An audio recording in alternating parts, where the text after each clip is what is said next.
Syederalun, irigasi ule jalan di Kecamatan Betung, Nagan Raya menjadi salah satu objek wisata yang ramai didatangi warga.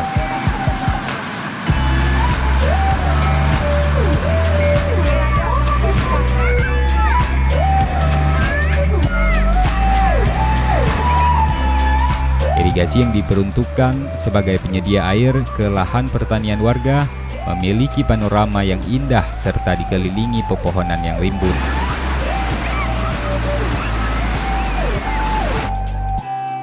Air di lokasi irigasi juga cukup dingin yang dialiri dari pegunungan di wilayah Betung. Lokasi ini Syederalun merupakan tempat piknik yang menjadi primadona warga setempat, terutama saat hari libur seperti Hari Raya Idul Fitri.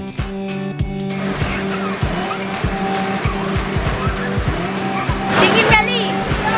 Ramai nggak orang lokasi ini? Ramai Pak, tuh tengok di ramai. Adik ini ngapain di sini? Hah? Ngapain di mari?